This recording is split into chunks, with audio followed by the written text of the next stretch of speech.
The slap came so fast I didn't have time to react. My glasses went flying, shattering on the elegant ballroom floor as 130 guests watched in absolute silence. My cheek burned, but the pain in my chest was far worse. Juliet, my daughter-in-law, had just slapped me on her wedding day because I refused to hand over the keys. That's what you get for being so selfish. She screamed at me in front of everyone. A woman your age doesn't need so much space.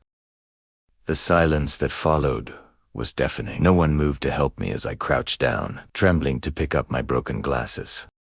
Some guests looked away uncomfortable. Others whispered among themselves, but no one, absolutely no one, dared to defend the poor old mother-in-law who had just been publicly humiliated. My son Ethan stood motionless, his gaze fixed on the floor as if I were invisible. "You're not welcome here anymore," Juliet continued, smoothing her pristine wedding gown. "Ethan and I need our privacy to start our new life. Your apartment would be perfect for us while we shop for something better." Her words were pure venom. For months, I'd endured her condescending comments about my worn-out clothes, my old car, my simple life. But this had crossed a line that should never have been touched. I rose slowly, feeling all eyes on me like sharp daggers. Tears streamed down my face, but inside something had changed forever. That slap wasn't just a physical blow. It was the final straw. For years, I had kept a low profile, living with humility and discretion. I had secrets no one, not even my own son, knew. Memories of the last few months began to bombard my mind as I slowly walked toward the exit. I remembered when Juliet first came to my apartment. 2 years ago, her face fell when she saw my modest home. My old furniture, my small kitchen. Seriously, this is where Ethan's mom lives. She had asked him just loud enough for me to hear. From that moment, every visit had been a silent torture. "Aurora, you should move to a smaller place," she had told me 3 months ago during a family dinner. "At your age, you can't maintain such a big apartment. Besides, Ethan and I are thinking of having kids soon. We'll need more space." Her fake smile didn't fool anyone except my son, who seemed to lose his personality whenever she spoke, acting like a puppet on a string. The humiliations had escalated gradually. First, it was the comments about my clothes. "Aurora, don't you have anything more modern to wear?" Then it was about my car. "That car is so old. It's dangerous for you to drive that." Next, it was my part-time job at the local flower shop. "I don't understand why a woman your age is still working instead of relaxing." Each praise was a small, poisoned dagger stabbing at my self-esteem. "My name is Aurora Hughes. I am 68 years old. And all my life, I have been a woman who prefers discretion over ostentation. I work at a small flower shop 3 days a week. I drive a 10-year-old car. I buy my clothes at discount stores. To the outside world, especially to Juliet, I am just a middle-class widow living on a fixed income. But that's exactly the image I have carefully cultivated. For decades. What? None of those people looking at me with pity knew?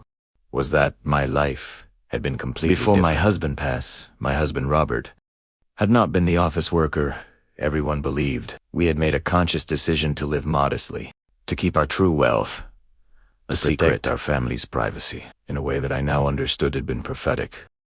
As I walked out of the ballroom, the guests' conversations followed like a toxic cloud. "Poor thing, she looks so fragile," whispered Juliet's aunt. "The bride is right. That woman can't take care of herself anymore," added Ethan's cousin. "She should be in a retirement home, not living alone," another guest commented with false compassion. Each word was like acid pouring on open wounds. The cool temperature of the ballroom's air conditioning contrasted sharply with the suffocating heat. In my chest, my hands trembled as I fumbled for my cell phone and my worn black purse. A purse I had used for 5 years. Not because I couldn't afford a new one, but because I had learned to value over appearances something my daughter-in-law would clearly never understand. I dialed a number I knew by heart, a number I hadn't used in over a year, because naively hoped it would never be necessary. "Carlos, I need you to come to the Royal Oaks Ballroom immediately. Yes. Right now, bring the documents you know about. It's time for them to know the truth. My voice trembled, but there was a firmness in it I hadn't felt in a long time.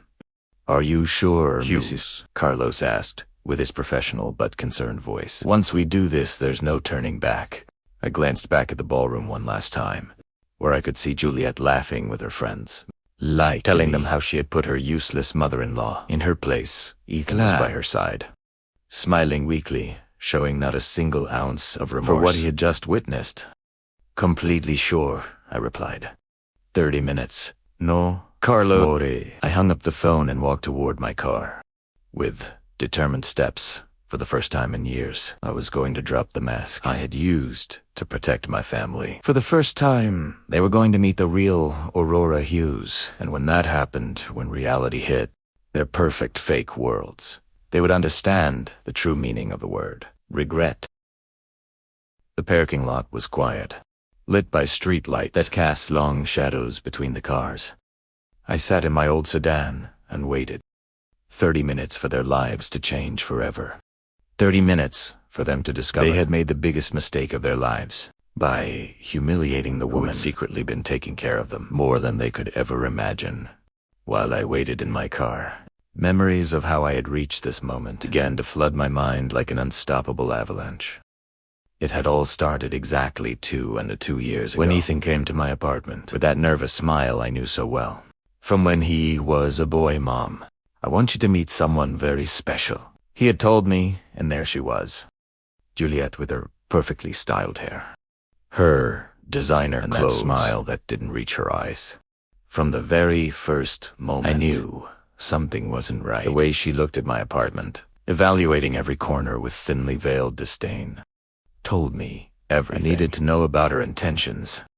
How cozy, she had murmured, as she looked at my second-hand furniture, and my faded curtains. Her tone suggested the opposite. Ethan, completely blinded by what he believed was love, didn't notice the condescension in her voice. That first dinner had been a silent disaster. Juliet barely touched the food I had lovingly prepared, claiming she was watching her figure. When I asked her about her family, she gave evasive answers, but not before asking me about my financial situation, with a curiosity that I found alarming. And how do you manage on a widow's pension, Aurora? It must be hard to get by on so little money, she had said with fake concern. What Juliet didn't know was that I had been observing her as much as she had been observing me. Over the next few months, I began to notice patterns that put me on high alert. Every time they visited my apartment, she would make comments about how outdated everything was, about how I deserved something better in my golden years, but her eyes always lingered on the details that really mattered: the prime location of the building, the panoramic view from my balcony, the size of the rooms. One day, while Ethan was in the bathroom, I heard her speaking softly on the phone in my kitchen. Jess, his mom's apartment is in a super expensive area. If I can get her to move to a smaller place, we could stay here until we have our own place. She's so naive. She'd probably even thank us for helping her with the transition. Her words cut through me like a knife, but I maintained my composure when she returned to the living room, feigning innocence. From that moment on, every interaction with Juliet became a carefully orchestrated performance on both our parts. She played the concerned, worried about her mother-in-law's well-being, while I pretended to be the vulnerable old woman who needed guidance. But inside I was gathering information, observing her moves, understanding her true motivations. It was like a game of chess, where we both thought we were winning. Months brought a gradual escalation in her attempts at manipulation. First, there were these subtle suggestions. Aurora, I've seen some lovely apartments for people your age, with all-inclusive services and no maintenance worries. Then came the more direct pressures. You can't keep living alone at your age. It's dangerous. What if you fall and no one finds out? For days, each argument was designed to make me feel incompetent and helpless. Ethan, my own son, began to echo the same phrases like a trained parrot. Mom, Juliet is right. Maybe it would be better for you to consider moving to a more manageable place. Seeing him gradually transform into that woman's puppet was more painful than any direct insult. The son I had raised with so much love and sacrifice now saw me as an obstacle to his happiness. The psychological campaign intensified after they announced their engagement. Visits became more frequent but also more tense. Juliet had started bringing real estate magazines and brochures for senior communities. "I'm just exploring options for you, Aurora. I want to make sure you have the best quality possible of life," she would say, spreading the materials on my coffee table as if it were a business negotiation. But I had been doing my own research. One afternoon, when they went out to run wedding errands, I decided to call an old friend who worked in real estate. "Amelia, I need you to investigate something for me." I told her there's a couple who are very interested in my apartment, and I want to know more about their real financial situation. What I discovered chilled me to the bone. Juliet and Ethan were neck-deep in debt. The wedding they were planning cost more than $50,000, completely financed with credit cards, and personal loans to the apartment they were renting was on the verge of eviction. For non-payment, the luxury cars they drove were financed with payments they couldn't afford. Their lifestyle was a facade built on suffocating debt. Everything started to make sense. The rush to get married, the insistence that I move, the constant comments about my economic vulnerability. It wasn't love that had united this couple. It was the desperate need to find a solution to their financial problems, and my apartment, located in one of the most exclusive areas of the city, was their lifeline. The revelation hit me like a slap to the soul. My son, the boy I had raised, the values of honesty and hard work, had chosen the easy path of manipulation and deceit. He had allowed an ambitious woman to convince him to see his own mother as a resource to be exploited, instead of a person to be loved and respected. In the weeks leading up to the wedding, their attempts became more aggressive. "Aurora, you can't keep being so selfish," Juliet had said to me just 3 days before the ceremony. "Ethan and I have sacrificed so much for this marriage. The least you can do is help us with housing." Her words no longer even wore the mask of fake concern. It was a direct demand, disguised as a family favor. That night, I had made a decision that would change everything. I called Carlos my financial advisor, and the only man I had completely trusted since my husband Robert's death. "Carlos, I need you to prepare some documents. It's possible I'll very soon have to reveal information I've kept secret for years." His voice had become serious. Immediately, "Mrs. Hughes, are you sure this is the right time?" With the wisdom of someone who had handled my affairs for more than a decade. "Once this information is public, you can't take it back. The consequences could be devastating for family. Relationsips." But I had already made up my mind.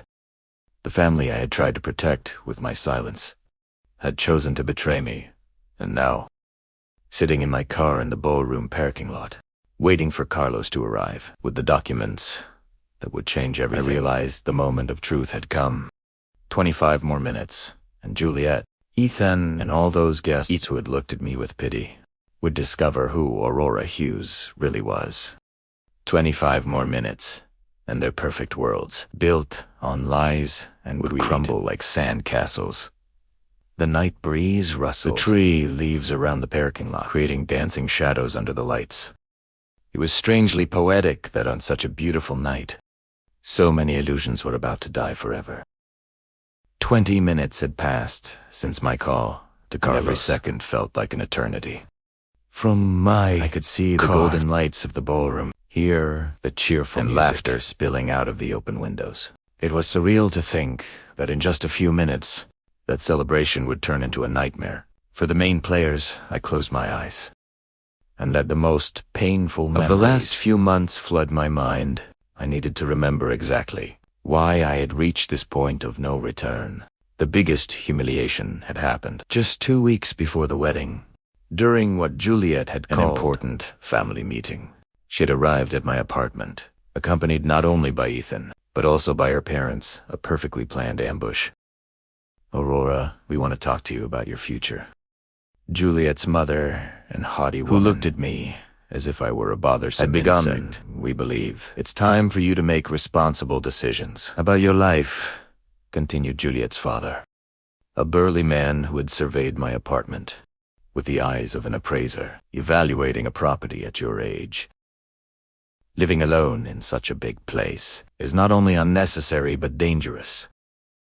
What if you have a medical emergency? And no one finds out 4 days. Their words were rehearsed, too perfect to be spontaneous. Ethan had remained silent throughout the conversation, nodding occasionally like a well-trained puppet. Seeing him there, sitting next to a family that treated me like an obstacle, was like watching the son I had raised die before my eyes. "Mom," he finally said in a voice I no longer recognized. "They're right. Juliet and I have been It would be talking." better for everyone if you move to a place more appropriate for your age. "Appropriate for my age?" I repeated, feeling the anger begin to boil inside me. "And who gets to decide what's appropriate for me? You." Juliet's mother exchanged a knowing look with her husband, as if my words confirmed something they had already discussed. "Aurora, we understand this can be difficult to accept, but you must think about what's best for Ethan and Juliet." "What's best for them?" I murmured, beginning to understand the true dimension of the conspiracy that had been woven behind my back. And I suppose my apartment would be for them to start their married life, right? The awkward silence that followed my question was all the answer I needed. They had planned every detail of this conversation, every argument, every psychological pressure. Juliet took control at that moment, deploying her full arsenal of emotional manipulation. "Aurora, it's not just about the apartment. It's about your well-being. We've been doing research, and we found a wonderful residence for people your age. It has 24-hour medical services, social activities, prepared meals. You could make friends with people who understand what you're going through." Her fake smile made me nauseous. "What I'm going through?" I asked, fainting confusion. "And what exactly do you think I'm going through, Juliet?" She looked at Ethan for support before answering. "Well, loneliness, financial uncertainty, the fear of not being able to take care of yourself. It's normal at your age, Aurora. You don't have to be ashamed of needing help." The audacity of this 28-year-old woman telling me what was normal at my age left me speechless for a moment.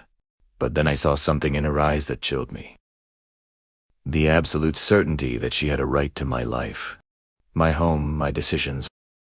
To her, I was no longer a person with autonomy, but an obstacle to be removed with as little resistance as possible. "We've run the numbers," Juliet's father continued, pulling out they had clearly prepared in advance. "The cost of the residence approximately $2,500 a month. With the sale of your apartment, you'd have enough money to cover it for many years, and there would still be some left over to help Ethan and Juliet with their initial marriage expenses." There it was. Raw truth. It wasn't about my well-being or my safety. It was about money. It was about converting my home into cash to finance their unsustainable lifestyle. "And if I refuse?" I asked, although I already knew the answer. "Aurora," Ethan said, his voice sounding rehearsed, "we hope it won't be necessary to take more drastic measures. If your mental health deteriorates to the point that you can't make rational decisions." The implicit threat was crystal clear. If I didn't cooperate voluntarily, they would seek legal ways to declare me incompetent. They had done their research. They had planned. They had prepared the ground to take everything I owned, by force, if necessary. The son I had raised with so much love was sitting right there, allowing strangers to threaten his own mother. That night after they left with my firm refusal, I cried for the first time in years. Not out of sadness, but for the definitive death of the illusions I had held about my family. I had called Carlos immediately. "I need you to investigate something urgently." I had told him through tears, "I want to know exactly what the real financial situation is for my son and his fiancée. Debts, income, liabilities, everything." The results of that investigation had been devastating. Ethan earned $45,000 annually as a sales manager, but had debts of more than $80,000 on credit cards. Juliet worked part-time as an image consultant, making maybe $4,000 a year, but spent as if she had an executive salary. Together, they owed more than $120,000. Not counting the loans taken out for the wedding. The apartment they rented for $2,000 a month was 3 months behind on payments. The cars they drove were financed with payments that took up 60% of their combined income. Their main credit card was maxed out, and they had started cash advances to pay other debts. They were in a financial freefall, and my apartment represented their only hope of salvation. But there was something else in Carlos's report that had completely broken my heart. For the past 6 months, Ethan had been regularly calling banks and insurance companies asking him about loans against his elderly mother's property. He had been asking about legal procedures to obtain financial power of attorney over senior citizens. My own son had been planning my systematic disposition for months. The most painful information had come at the end of the report. According to a private investigator Carlos had hired, Juliet had been telling her friends that she had sacrificed herself by getting engaged to an older, less attractive man because his mother had valuable properties and no competitive heirs to her. Marrying Ethan wasn't love. It was a strategic investment in my estate. That revelation had been the final straw for weeks. I simply revealing my true financial situation to them, thinking that maybe the shock would make them reconsider their behavior. But after reading that report, I understood that it wasn't about money or desperation. It was about a pure, calculated greed that had corrupted my son until he was unrecognizable. The days leading up to the wedding had been tortured. Every phone call from Ethan was a new pressure to reconsider my position. Every visit from Juliet included poisonous comments about my stubbornness and selfishness. They'd started to treat me as if I were already a senile old woman whose opinions didn't matter. The night before the wedding, Ethan had made his last attempt. "Mom, tomorrow is the most important day of my life. Please don't ruin it by being difficult. Juliet just wants what's best for all of us." His words had been the final confirmation that I had lost my son forever. The man who was getting married the next day was no longer the boy I had raised with so much love and sacrifice. And now, sitting in my car, waiting for Carlos, I realized that everything had led to this inevitable moment. It wasn't about revenge or cruelty. It was about justice. It was about showing them the consequences of their actions. It was about teaching them that some lines should never have been crossed. 15 more minutes, and everything would change forever. My hands trembled as I dialed the number for Joseph, my neighbor from the apartment next door, a 70-year-old man who had been a silent witness to all the tense visits of the last few months. "Joseph, it's Aurora. I need to ask you for a very important favor," I said, my voice shaking. "Could you go to my apartment and bring me the brown folder from the second drawer of my desk?" "Yes, right now. It's urgent." Joseph had been like a brother to me since Robert passed away, and I knew I could trust him without him asking questions. I remembered the conversation I had with Joseph just a week earlier. He'd witnessed from his balcony when Juliet arrived with a real estate appraiser without notifying me, Aurora. That girl brought a man with a briefcase who was measuring your apartment from the outside. He had told me with obvious concern in his voice. When they saw me, they left quickly. I don't like what's happening at all. Joseph had been the first to notice the subtle changes in Ethan's behavior over the last few months. "Your son doesn't greet me like he used to. Dobs used to stay and chat with me when he came to visit. Now he rushes in and out as if he's ashamed of something." His words had confirmed what my heart already knew. I had lost my son long before the slap that night. The folder I had asked Joseph for contained documents. No one in my family had ever seen bank certificates, property titles, investment records Robert and I had kept secret for decades. Documents that proved the poor widow living on a modest was actually with enough resources to change lives with a single decision. 10 minutes later, Joseph appeared in the parking lot with the folder in his hands. "Aurora, you look very upset," he asked as he handed me the documents. "It has to do with Ethan's wedding." I explained briefly what had happened in the ballroom, and I saw his face harden with every detail. "That woman is a viper," he muttered. Primera alwa. Joseph knew it in a few minutes. A man named Carlos will arrive. When you see him, tell him I'm waiting for him. I asked, then, Joseph? After tonight, many things are going to change. I want you. You have always been like family to me. His eyes filled with tears as he nodded. Family to me too, Aurora. Do what you have to do. As Joseph returned to the building, I opened the folder and began to review documents I hadn't looked at in months. The first was a bank statement showing a balance of $5.4 million. In an investment account, the second was the property title for a downtown office building that generated monthly rent of $50,000. The third was the deed to a beach house I had bought as an investment. 10 years ago, Robert had been a genius at investments, starting with a small import business and turning it into a silent empire. Together, we had made the decision to live modestly, to protect our privacy and our family's security. Visible wealth attracts problems. Robert used to say, invisible wealth gives you power. I never imagined I would have to use that power against my own son. Each document in that folder represented years of hard work and smart decisions. The flower shop 3 days a week wasn't because I needed the money, but because I liked to stay active and connected to the community. The old car I drove wasn't due to economic limitations, but because I had learned that unnecessary ostentation only brings problems. My apartment, the one Juliet so was actually valuable property in my portfolio. I had bought it not for its economic value, but for the memories.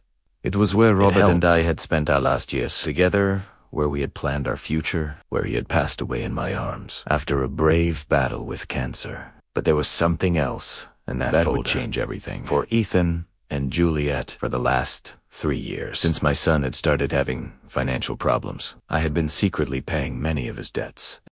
The credit card payments, he thought, came from a work bonus, were actually coming out of my account. The special discount on his rent negotiated with his landlord was money I transferred monthly, without Ethan knowing. I had been subsidizing his irresponsible lifestyle for years. The luxurious apartment he lived in, the car he drove, even some of the expenses for the wedding. That was taking place at that very moment. Had been made possible by my secret financial support.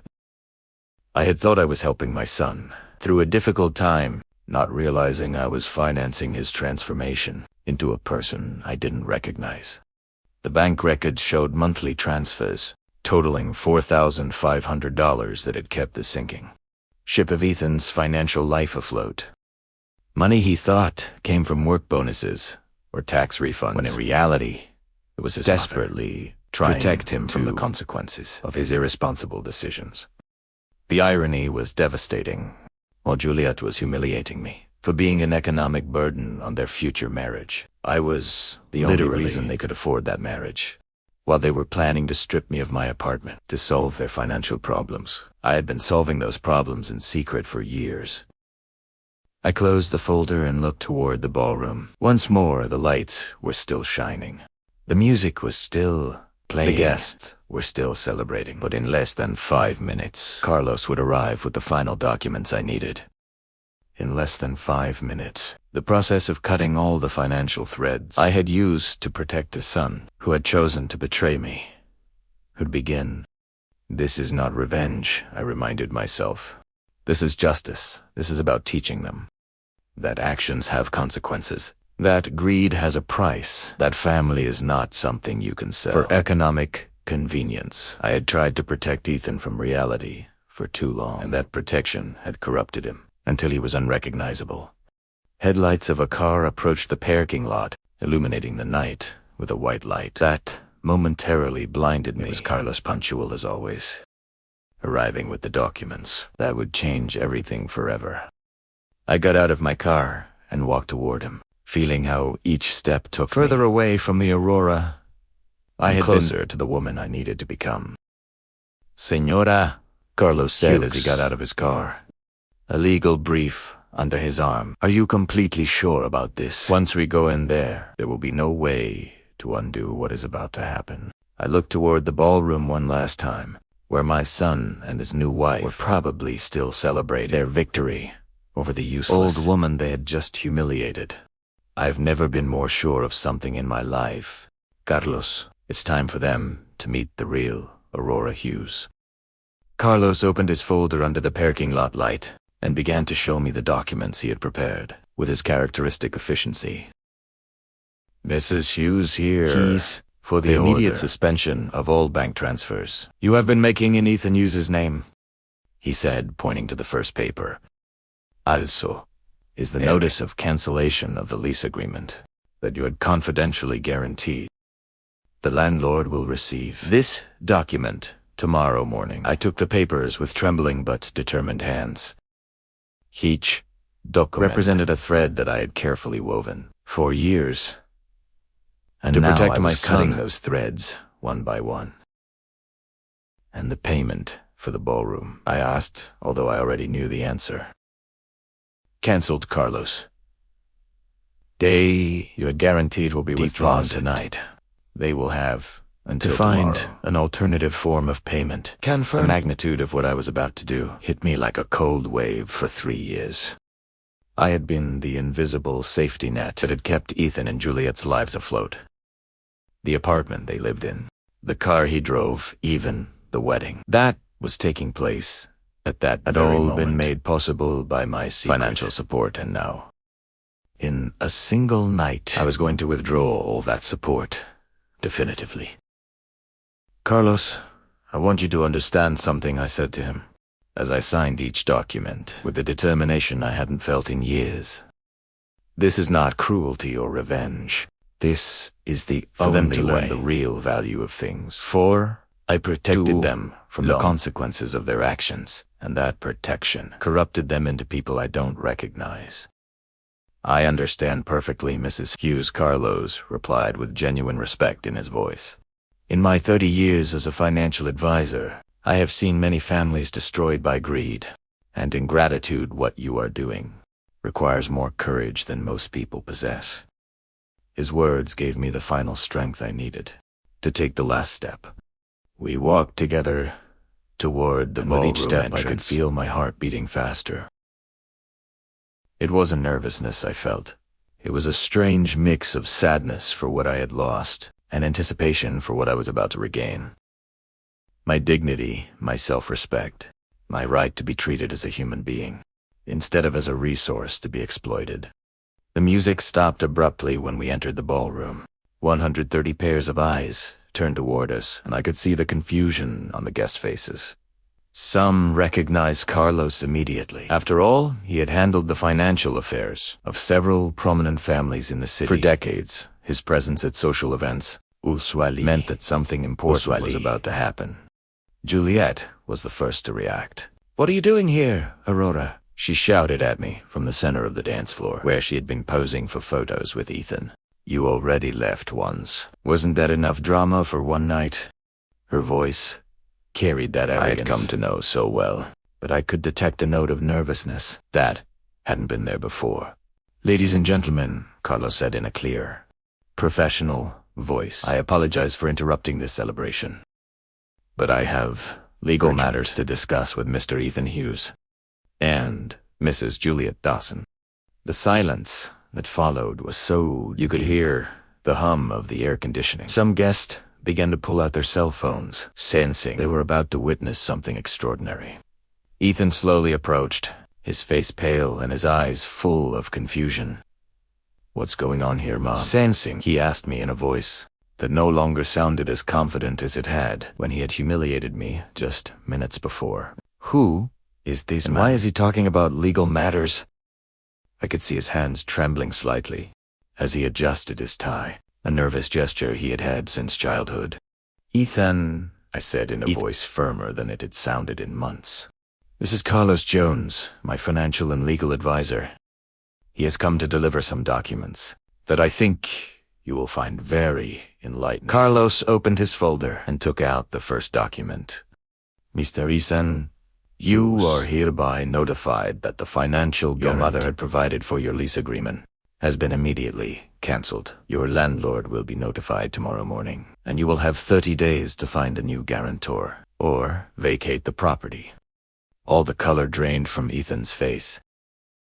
"Financial guarantee," he murmured.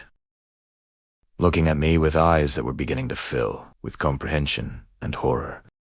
Mom, what is he talking about? But I could see from his expression that a part of him already knew.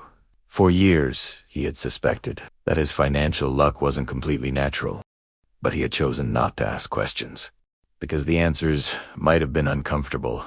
Also, Carlos continued relentlessly. The monthly transfers of $4,500 that your mother had been making to your personal accounts had been permanently suspended. This includes payments for credit cards, car insurance, and various other expenses that you believed were being covered by other sources. Juliet let out a gasp that echoed throughout the ballroom. "That's impossible," she exclaimed, running toward us, her wedding dress dragging on the floor. "Ethan doesn't have a rich mother. Look how she lives, look at her clothes. She's an old woman living on a miserable pension." Her hysteria was evident, and several guests began to murmur among themselves, with increasing fascination. Finally, Carlos said, taking the last document from his folder, "The guaranteed payment for this celebration has also been canceled. The ballroom management will have the right to demand full payment before guests can leave tonight." His words fell in the ballroom like a bomb, and I could see some guests nervously begin to move toward the exits. The realization hit Ethan like a hammer. Looking at me with eyes couldn't fully process what they were hearing.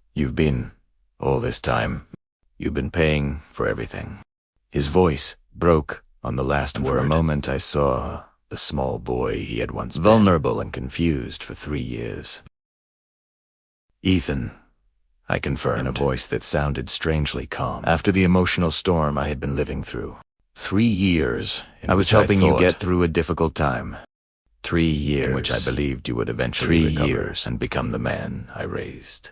3 years in which I hoped you would remember the values I taught you. Juliet began to pace in circles, clutching her head with increasing desperation. "This can't be happening. This can't be real." She screamed as the guests watched her with a mix of horror and morbid fascination. "You're a poor old woman. You work at a flower shop. You drive a 10-year-old car. You can't have money. Appearances are deceiving." Juliet, finally, feeling decades of careful performance come to an end. For years I chose to live, simply because my husband and I believed that visible wealth attracts problems. It turns out we were right. The problems came just from where we least expected them. The music had stopped completely, and the only sound in the ballroom was the agitated breathing of the newlyweds and the growing murmurs of the guests, who were beginning to understand that they were witnessing something completely unexpected. Some were already recording with their phones, instinctively knowing that this story would become urban legend. "Mom, Ethan," his voice broken, "please. There has to be some way to fix this. The wedding, the guests, everything." But I could see in his eyes that he was finally beginning to understand the magnitude of what he had lost. Not just money or financial support. He had lost his mother, the woman who had loved him unconditionally. For 35 years, the only way to fix this, "Ethan," I replied, "was not to break it in the first place." The silence in the ballroom became deafening. 130 guests held their breath as they processed what they had just heard. Juliet stood motionless for the first time all night, her eyes darting between Carlos, the documents, and my face, as if trying to find a crack in the reality that was collapsing around her. Ethan just stared at me with an expression I will never forget. A mixture of shock, belated comprehension, and absolute horror. "Mrs.?" Carlos said in a voice loud enough for everyone to hear. "Would you like me to proceed with reading the full financial details?" His question hung in the air, like a sword, over the newlyweds' heads. I could see several guests moving closer, fascinated by the drama unfolding before their eyes. "Please, Carlos," I replied with a serenity I didn't know I possessed. "I think everyone deserves to know the full truth." Juliet tried to interrupt with a desperate shriek, but Carlos raised a hand and continued, with the precision of a surgeon performing a delicate operation. Over the last 36 months, Carlos began consulting his documents. "Mrs. Aurora Hughes has transferred a total of $162,000. to cover the living expenses of her Ethan son Hughes and his fiancée. This includes $48,000 for rent payments, $44,000 for credit card payments, $18,000 for vehicle insurance, and $22,000 for miscellaneous expenses. A collective murmur swept through the ballroom. Some guests exchanged glances of astonishment. Others pulled out calculators on their phones to verify the figures. Juliet remained seated at the head table. Throughout the confrontation, slowly stood up, her face completely pale. Furthermore, Carlos continued relentlessly. Mrs. Hughes personally guaranteed the total cost of this celebration, including the ballroom food, music, flowers, and photography, for an amount of $53,000 money, which, as I mentioned earlier, is no longer available to cover these expenses. Juliet finally found her voice. But what came out was more of a wail than coherent words. This is impossible. No one can have so much money and live like a pauper. She turned to the guests, as if looking for support, but found only fascinated faces, and some who were clearly amused by her desperation. "My dear Juliet," we said, that contrasted dramatically with her hysteria. "You have just learned a very valuable lesson about judging people by appearances. For years I chose to live simply because my husband, Robert, and I valued privacy above ostentation. It turned out to be a very wise decision." Ethan finally reacted, approaching me with hesitant steps. "Mom, please. There has to be an explanation. Please. There has to be a way to resolve this. You can't destroy my life like this." His voice broke on the last word. For a moment I felt a pang of maternal pain that almost made me waver. "Destroy your life," I repeated, feeling the anger begin to boil inside me again. "I'm destroying your life. Wasn't it your wife who slapped me in front of 130 people? Wasn't it you who stood by without saying a word while I was being humiliated? Wasn't it you who planned to strip me of my home?" The truth of my words resonated in the ballroom like church bells. Several guests nodded clearly, remembering the scene that had started all this drama. Some even had videos on their phones of the slap. Juliet had given me digital evidence of the cruelty that had triggered this revelation. "But that was different," Ethan muttered. Though his voice lacked conviction, we didn't understand. "We thought you really needed help." His excuses sounded pathetic, even to himself, and I could see some guests exchanging looks of contempt. "You didn't know?" I asked, my voice rising for the first time all night. "You didn't know you were planning a family ambush to pressure me into selling my home? You didn't know? You had brought a real estate appraiser. Without my knowledge, you didn't know. You had been investigating legal ways to declare me incompetent if I didn't cooperate." With each question, Ethan's posture shrank. Carlos took advantage of the moment to pull another document from his folder.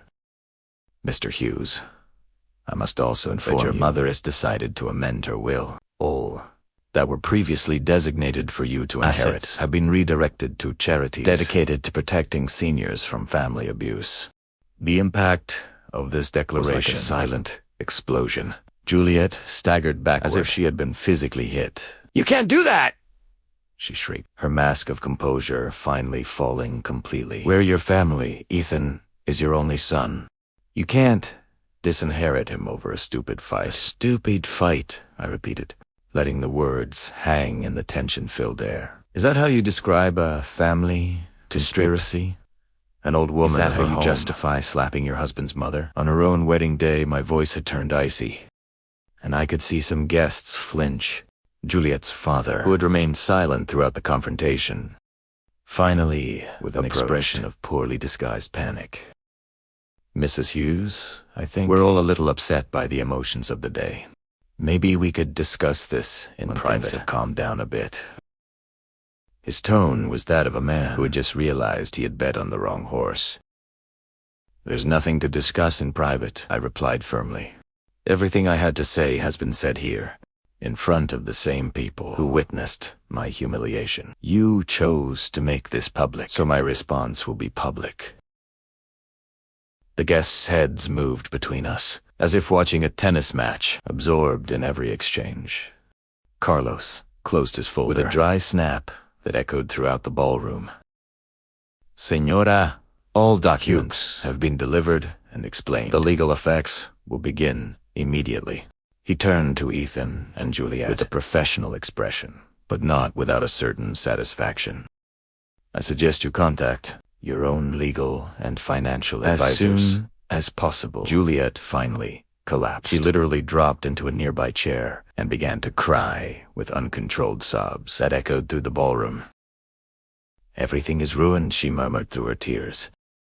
Everything we planned, everything we worked for. It's all destroyed.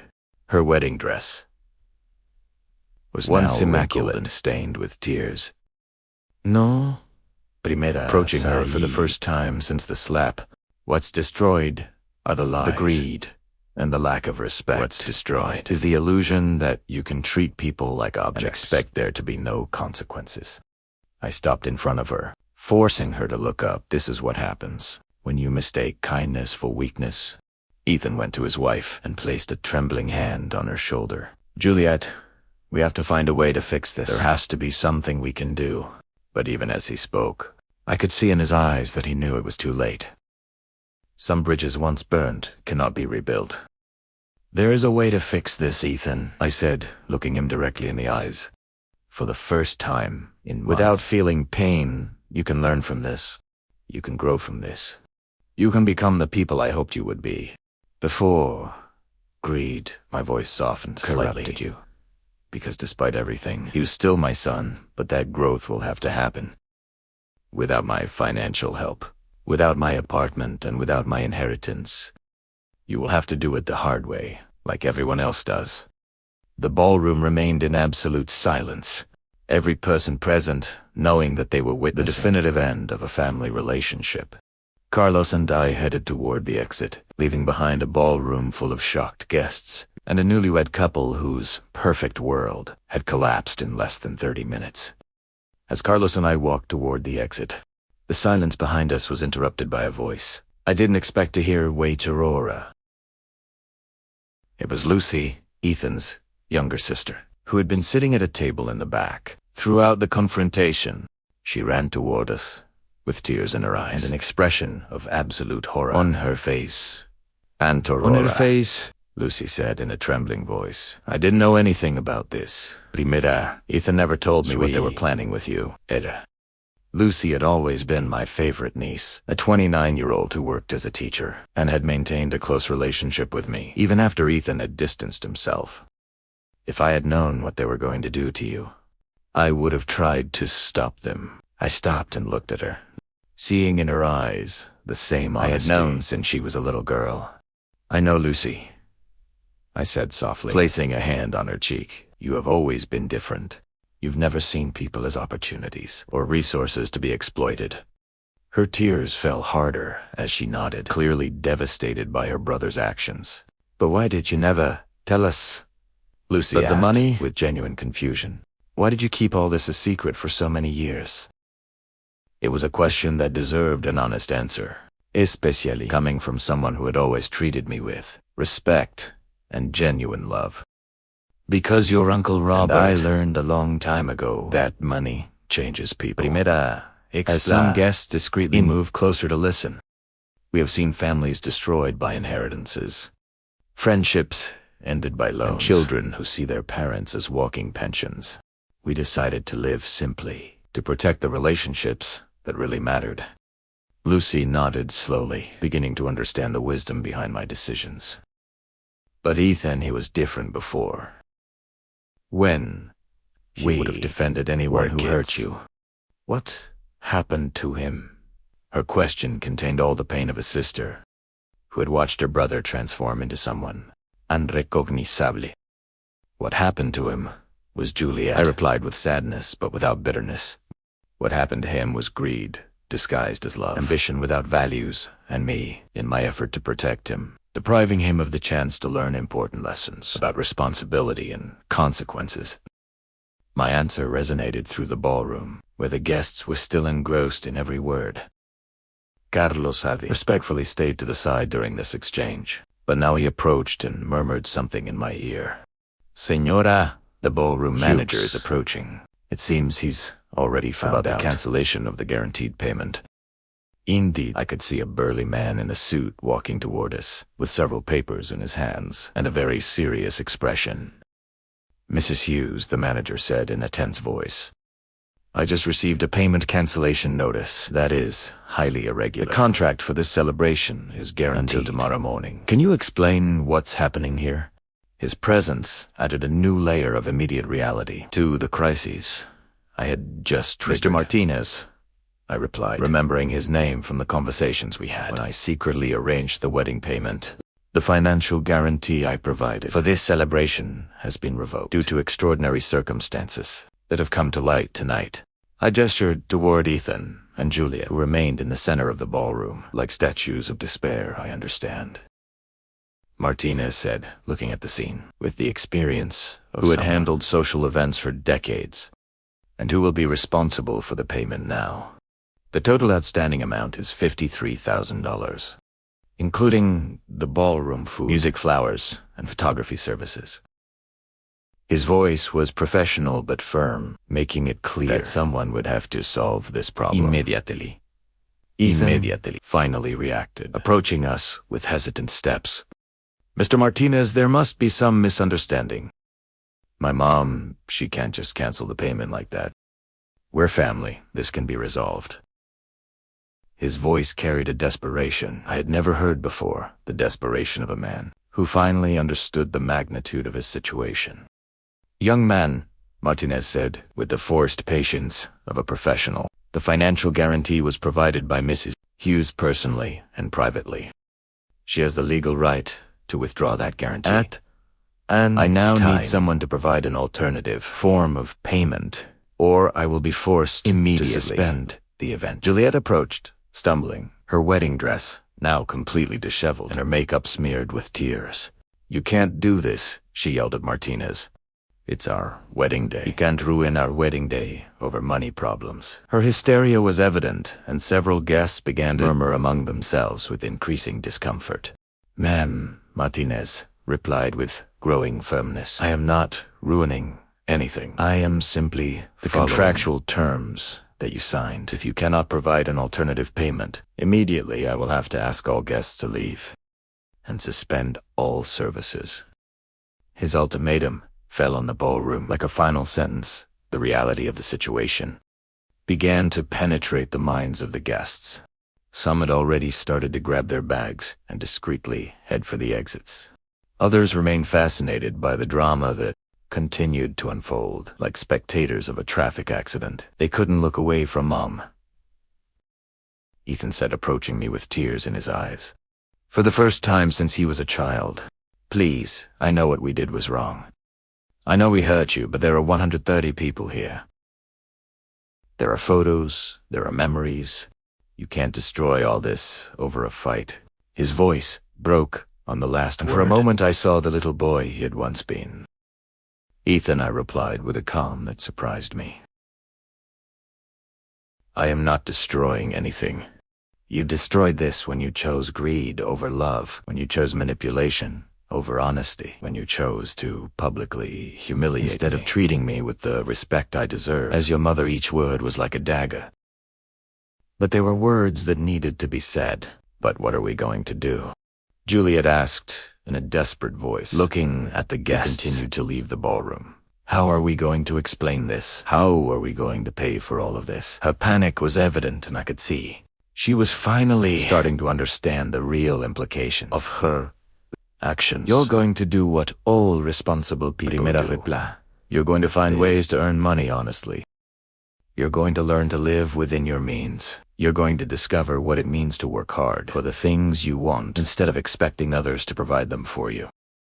My voice had grown stronger, and I could feel decades of accumulated wisdom pouring out through my words. Carlos approached discreetly and murmured, "Señora, the legal process is complete. All documents have been delivered and explained. There is nothing more we can do here." His message was clear. It was time to leave, to let Ethan face the consequences of their decisions. Without my presence as a distraction, Lucy approached once more and hugged me tightly. "Aunt," I want you to know Aurora. that you will always have my respect and my love no matter what happens with Ethan. Her words were like a balm for my wounded heart, reminding me not all family had been corrupted by greed, and you will always have mine. Lucy Primera Repli, returning the hug. Remember this night. When you make important decisions in your life, remember that character is defined not by what we have, but by how we treat the people we love. Her tears soaked my shoulder as she nodded, completely understanding the lesson that was unfolding before her eyes. Martinez approached again, this time with greater urgency. Ladies and gentlemen, I need an immediate resolution. I have other commitments tonight, and I cannot keep staff here indefinitely without a guarantee of payment. His professional patience was finally running out, adding additional pressure to an already desperate situation. You have my phone number, I said to Ethan and Juliet for the last time. When you are ready to have a real conversation about respect, values, and responsibility, when you have learned what it means to earn things for yourselves, when you can look me in the eye and offer me a genuine apology for what you did to me, then we can talk. But for that, I added, looking at them directly first, you will have to find a way to solve the mess created here on your own. With those words, I turned and walked toward the exit behind a ballroom full of chaos, despair, and the harsh reality of deserved consequences. 3 days. My apartment had become a refuge after the wedding I hadn't experienced in Joseph years. Had come over every morning with coffee and pastries from the local bakery, making sure I was okay after what he called the night. Aurora reclaimed her dignity. His visits had been a balm for my soul, reminding me that I still had chosen family, who valued me for who I truly was. The phone had rung incessantly for these 3 days. Ethan had called 37 times, leaving messages that evolved from initial anger. Too desperate pleading, Juliet had sent 14 text messages, each more hysterical than the last. Her parents had shown up at my door twice, demanding that I fix the mess I had caused, but I had held my ground with a calmness that surprised even myself. Carlos arrived that morning with news that, while expected, was devastating in its full scope. Señora, he had told me as we drank tea on my balcony, I have received reports from all fronts. Ethan and Juliet were evicted from their apartment yesterday morning. The ballroom has initiated legal proceedings to recover the $53,000 owed. Their credit cards have been canceled for non-payment. And where are they living now? Primera? Although a part of me already knew the answer. With Juliet's parents, Carlos replied. Apparently it's a 2-bedroom apartment where 3 people already live. The situation is tense, according to my sources. His expression suggested that tense was a very conservative description of reality. While I was watering my plants on the balcony, I saw a familiar car park in front of the building. It was Lucy, but this time she wasn't alone. With her was Amelia, my old friend from the real estate sector. And to my surprise, Joseph got out of the back seat. Aurora, Lucy yelled from the sidewalk. We need to talk to you. There are things you need to know. When they arrived at my apartment, their faces were a mixture of urgency and concern that immediately put me on alert. Aunt Aurora, Lucy began. I've been investigating some things since the wedding night. Things I think you need to know before it's too late. She sat on my couch with a folder in her hands. That looked as the one Carlos had carried to the ballroom.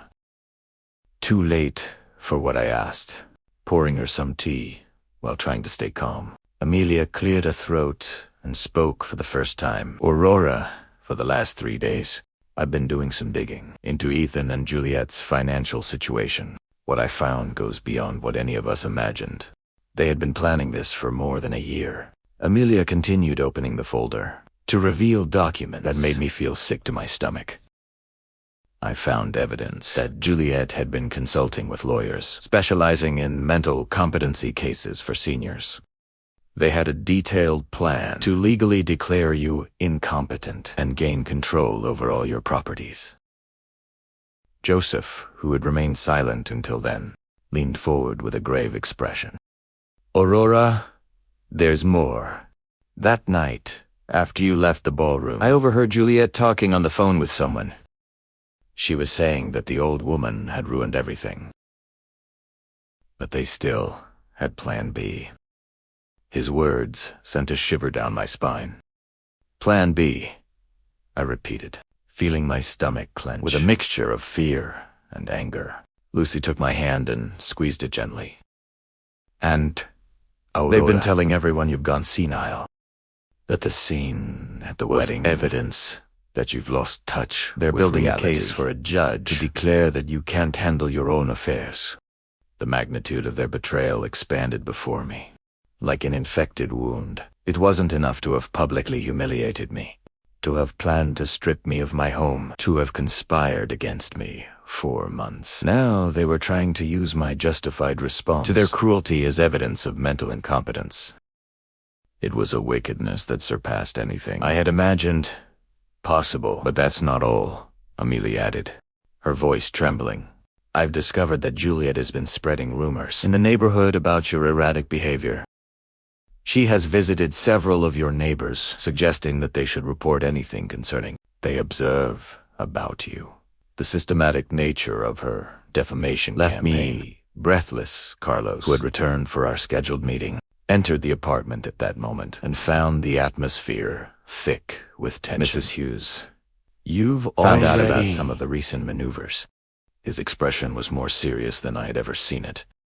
I have some additional news that confirms what your friends have discovered. Ethan filed a preliminary petition yesterday, Carlos said, pulling documents from his own folder. He's that a court evaluates your mental competency based on what he calls irrational behavior and erratic financial decisions. He has provided sworn statements from several witnesses who were present at the wedding. Sworn statements? Feeling the anger begin to replace the shock. What kind of statements? Carlos consulted his papers before answering. Statements describing your unjustified emotional outburst against an innocent young couple. Statements characterizing your financial decisions as vengeful and destructive statements, suggesting that you have lost the ability to make rational decisions. Lucy squeezed my hand tighter. Aunt Aurora, they've convinced several wedding guests to sign declarations. Most of them don't really understand what was going on that night. They just saw an old woman attacking newlyweds. Her voice contained all the frustration of someone who had seen the truth, but felt powerless to make it prevail. But we have good news too, Joseph intervened with a smile. That contrasted dramatically with the gravity of the situation. There are more people on your side than they imagine. He took out his own cell phone and showed me a screen. That left me stunned, Joseph. What is this? I asked, looking at what appeared to be a social media video with thousands of views. Aurora, remember that several guests were recording that night. Well, some of those videos have gone viral. People aren't seeing a senile old woman attacking an innocent couple. They're seeing a dignified revealing woman, the truth about years of abuse and manipulation. Amelia leaned in to look at the phone too. Aurora, the comments on these videos are overwhelmingly in your favor. People are praising your courage, your dignity under pressure, your decision to set boundaries. Some are sharing their own stories of family abuse. You've become a symbol of resistance against the exploitation of seniors. Carlos nodded in approval. This public response will be invaluable. If the case goes to court, it's difficult to argue that someone is mentally incompetent. Thousands of people are applauding the logic and justice of their actions. His professional smile had returned, suggesting that perhaps the legal battle wouldn't be as one-sided as I had initially feared.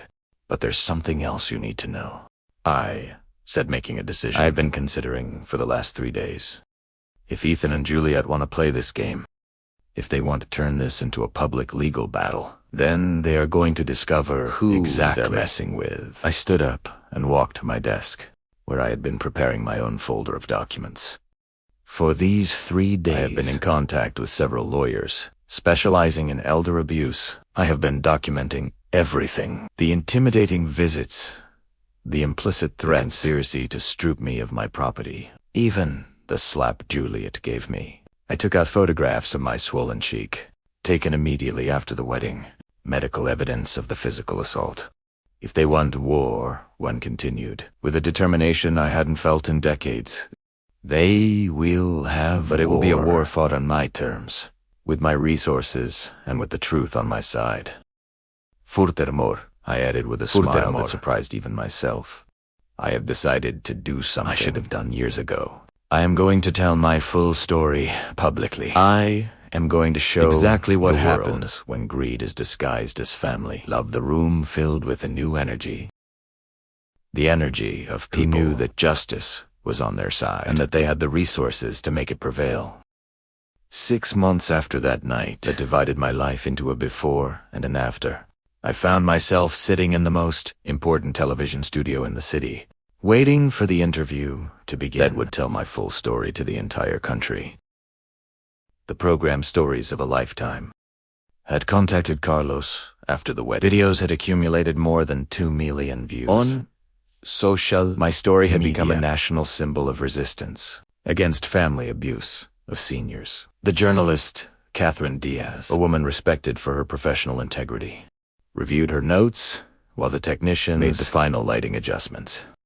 "Mrs. Hughes," she said to me with a warm smile, "I want you to know that you have inspired thousands of people with your courage. We have received hundreds of letters from viewers who have lived through similar situations. During these 6 months, many things had changed. Ethan and Juliet tried to build against me, collapsed spectacularly, presented evidence of that conspiracy to declare me incompetent. Not only did they lose the case, but they were fined for legal frivolity and ordered to pay my attorney fees, which amounted to $45,000. The bankruptcy that followed was swift and devastating. Ethan had lost his job when his employer found out about the public scandal. Juliet had tried to start an image consulting business, but the viral videos had ruined her professional reputation. They were now living in a 1-bedroom apartment in the suburbs, working part-time jobs, and struggling to pay their accumulated debts. "We are on the air in 5 minutes, the program director announced. I looked at the cameras that would soon broadcast my story. 2 millions, feeling a mix of nervousness and determination. At my side was Carlos, who had agreed to appear with me to explain the legal aspects of the case. In the audience were Joseph, Lucy, and my pillars of support during these difficult months. The most painful thing about these 6 months had been Ethan's complete silence. After losing the legal case, he had made no attempt to contact me. There were no calls asking for forgiveness, no letters explaining his behavior, no acknowledgement that his actions had been wrong. It was as if he decided that it was easier to hate me than to face the reality of what he had done. Juliet, on the other hand, had tried to contact me several times. Her messages had evolved from legal threats to desperate pleas for financial help. The last message received just 2 weeks earlier said, "Aurora, I know we made mistakes, but we're family. Ethan is sick with stress, and I'm pregnant. Please, you can't let your grandchild grow up in poverty." The news of the pregnancy had like a dagger to my heart. I was going to be a grandmother. My grandchild would grow up in a home filled with resentment toward me. I had learned the most difficult lesson of my life. I couldn't save people who didn't want to be saved. Trying only perpetuated their destructive behavior. "Mrs. Hughes, we'll start in..." Catherine informed me. I took a deep breath and thought of all the people who had written to me after seeing the videos, telling me their own stories of family abuse. Seniors whose children had taken control of their finances. Parents emotionally blackmailed by irresponsible children. Adult. Grandparents threatened with not seeing their grandchildren if they didn't provide financial support. We are live in 3, 2, 1. The red light on the camera came on, and Catherine began with an introduction she had rehearsed perfectly. "Good evening, and welcome to Stories of a Lifetime. I am Catherine. And tonight we have with us Aurora Hughes, a 68-year-old woman whose story has shocked the nation and put the issue of family abuse against seniors at the center of a national debate. Mrs. Hughes." Catherine continued, turning 6 months after the events at your son's wedding. "How those to know that your story has inspired so many people?" Her question was direct but compassionate, allowing me to start on my own terms. "I feel grateful," I replied, feeling my voice stabilized as I spoke. "Grateful, as painful as the loss of my relationship with my son has served to help other people in similar situations. For months, I felt lonely and confused, wondering if I was the one who was wrong. Now, I know is more common than any of us would like to admit. Catherine nodded and consulted her notes. Tell us about the years leading up to that night, when you started to realize that something wasn't right in your relationship with your son and his fiancée. It was the question I had been waiting for. The opportunity to explain how emotional and financial abuse develops gradually, almost imperceptibly. It started with small things, I explained, remembering those early signs I had ignored, out of love comments about my age, suggestions that I could no longer take care of myself. Subtle, for me, pressures to make decisions that truly benefited them. Family abuse rarely begins with blows or shouting. It begins with the slow erosion of your self-confidence, with making you question your own reality. Carlos leaned forward to add legal context. What Aurora describes is a classic pattern. We see in elder abuse cases. The perpetrators, especially when they are family members, use psychological manipulation tactics before proceeding to more direct forms of coercion. It's insidious because it's disguised as loving concern. And the moment of the revelation. Catherine asked, when did you decide to expose about your financial situation? It was the question I knew would come, the one that required me to explain, the most difficult decision of my life. The slap, I replied simply, when Juliet slapped me in the middle of the ballroom, in front of 130 people, for refusing to hand over the keys to my apartment. I knew she had crossed the line I couldn't ignore. In that moment, I understood that it was no longer about protecting my family from the consequences of their actions. It was about protecting myself from continuing to be abused. The interview continued for 45 minutes, covering all aspects of my story. I talked about the decision to live simply to protect my privacy, about the years of secret financial support, about the conspiracy to declare me incompetent, and about the legal battle that followed. Each answer was designed not only to tell my story, but to educate others about the warning signs and available resources. Señora, Catherine said near the end of the program, do you have a message for your son? If he is watching this interview tonight, it was the most difficult, the one I had been both dreading and hoping for. I looked directly into the camera, knowing there was a chance Ethan was watching. Ethan, if you are listening to this, I want you to know that I still love you. I will always love you because you are my son. But loving someone doesn't mean allowing them to abuse you.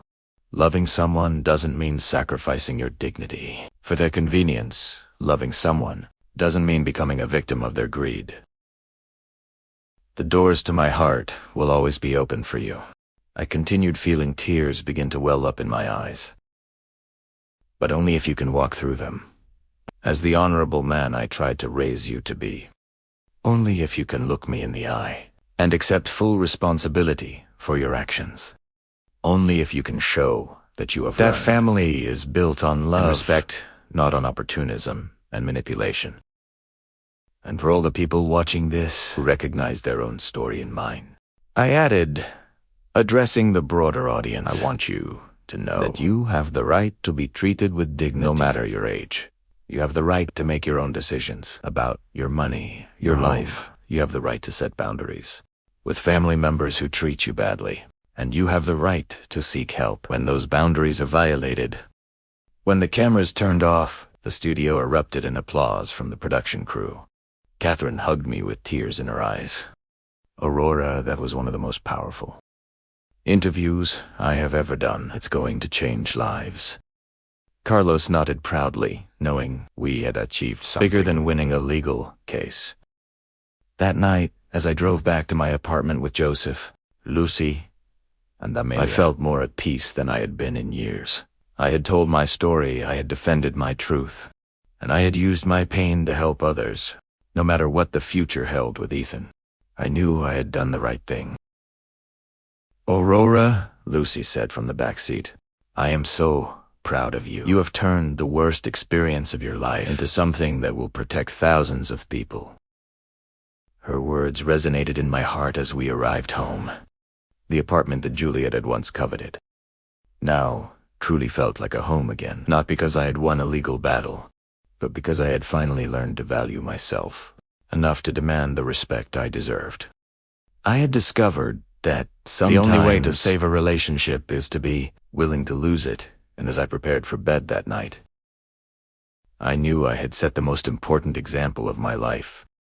That it's never too late to stand up for yourself, that you are never too old to demand dignity, and that sometimes requires the most difficult decisions. My story had ended, but my life was just beginning again.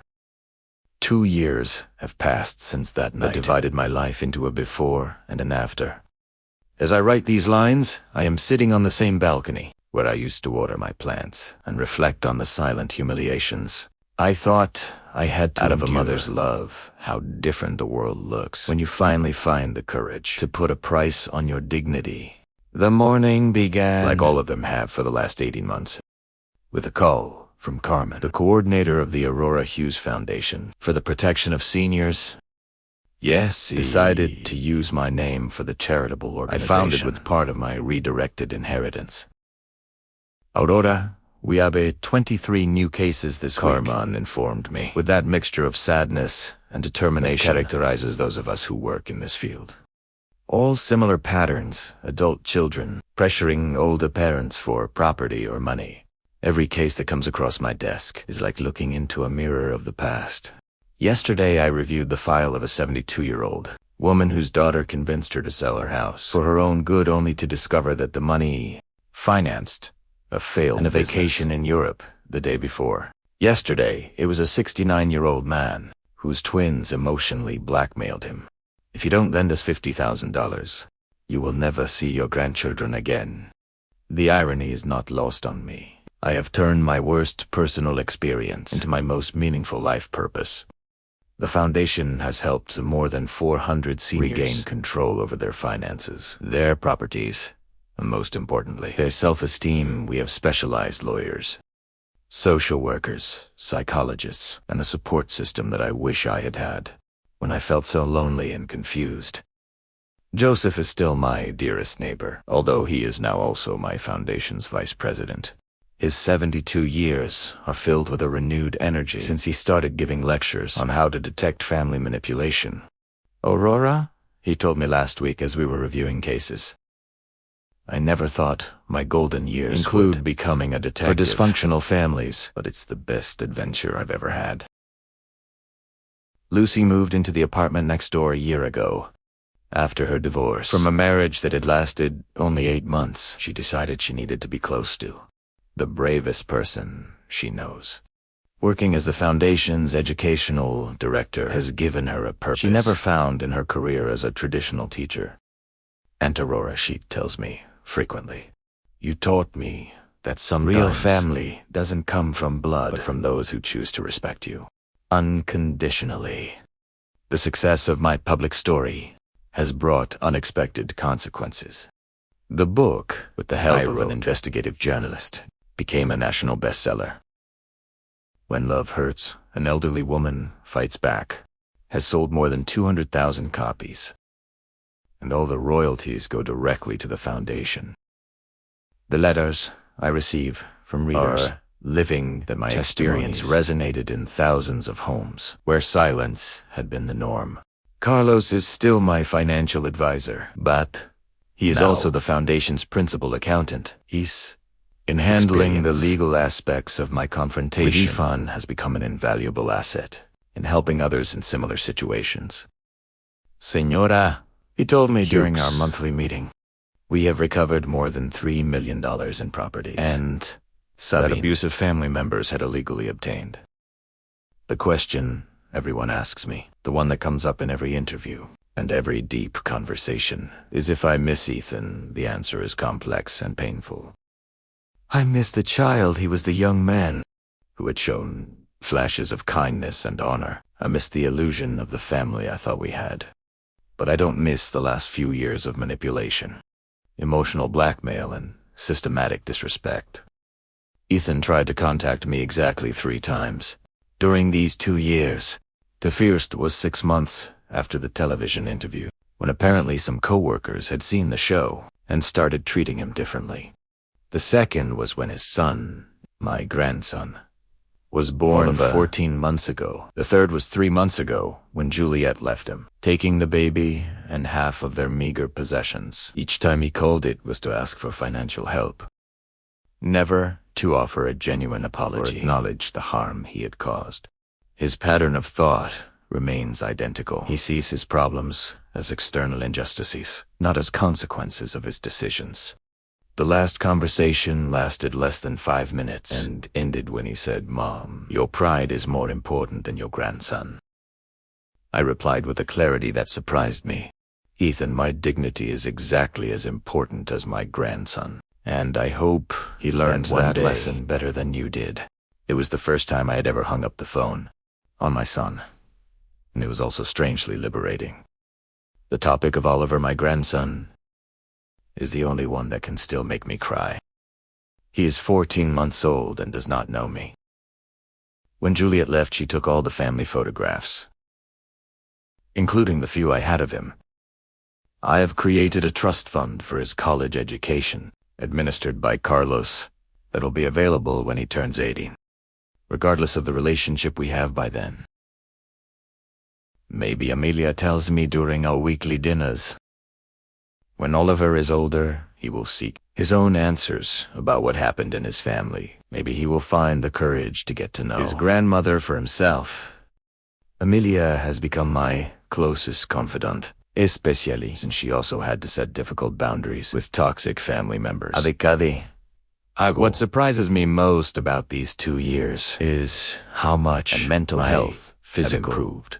During the last few years with Ethan and Juliet, I had developed chronic insomnia, constant headaches, and an anxiety that kept me in a state of permanent alert. My doctor says my current tests show the stress levels of a woman 10 years younger. Aurora, Dr. Hernandez told me during my last checkup, it's impressive how the body responds when we eliminate sources of toxic stress. Your blood pressure is perfect. Your sleep is restorative. Even your posture has improved. He's right. I walk more upright. My voice sounds firmer and my hands no longer tremble when I make important decisions. The flower shop, where I worked, closed a year ago, but I found a new passion in the community garden I helped establish in the building. I teach other older residents about medicinal plants and organic growing techniques. It's an activity that connects me with the earth and with people who appreciate accumulated wisdom, instead of seeing it as obsolescence. My current routine includes 3 days a week at the foundation offices, 2 days visiting the homes of seniors who need emotional support, and weekends dedicated to writing my second book. This one will focus on practical strategies for detecting and preventing family financial abuse based on the cases we have handled. The apartment that was once a source of greed is now a space of peace and creativity. I have converted Ethan's old room into an office, where I receive people who need guidance. The walls are filled with thank you letters, photos of families we have helped to reconcile in a healthy way, and diplomas from the universities where I have given lectures. One of the most rewarding experiences of this period has been becoming a mentor to older women who are facing similar situations. Margaret, 74 years old, came to the foundation 6 months ago after her son sold her car without permission to pay off gambling debts. We worked together for 3 months, and she sent me a photo of her smiling in her new car, which she bought with her own savings after recovering the money legally. Aurora Margaret wrote me in her letter, "You taught me that setting boundaries is not, it's survival. You taught me that self-love is not, it's a necessity. You taught me that it's never too late to stand up for yourself." Her words reminded me why all this pain was worth it. Reflecting on these 2 years, primera, that my story does not have the happy ending where the whole family reconciles, and we live happily ever after. But it has something better. It has authenticity reclaimed, dignity, and purpose that transcends my personal pain. I have learned that sometimes the greatest demonstration of self-love is to walk away from those who insist on hurting you. If I could send a message to the past, tú, who walked into that wedding ballroom 2 years ago, I would say to her, have courage. What is about to happen will be painful, but on the other side awaits a life more authentic than you ever imagined possible. Peace, awaits you. The peace that comes from knowing you again will never allow anyone to treat you as if you are disposable. Tonight, as I finish writing these reflections, I look toward the future with renewed hope. Tomorrow, I have a meeting with senators to discuss new legislation to better protect seniors from family abuse. Next week, I am inaugurating the Foundation's 3rd Regional Center next month. I will begin a documentary series on this topic that will be broadcast nationally. My life at 70 is richer, more meaningful, and more authentic than it was at 60. I have learned that the end of a toxic relationship is not a loss, it's a liberation. I have discovered that true family is chosen as much as it is inherited, and I have proven that it is never too late to write a new chapter. In your own story, when people ask me if I regret what I did that night, my answer is always the same. Did you like my story? Which city are you listening from? Let's meet in the comments. If you like this story, you can support me by sending a super thanks, so I can keep bringing more stories like this. Thank you so much for your sweet support. I'm looking forward to your comments on the story. On the screen, you can see 2 new life stories that I highly recommend. There's so much more on my channel. Don't forget to subscribe. See you in the next life story with love and respect.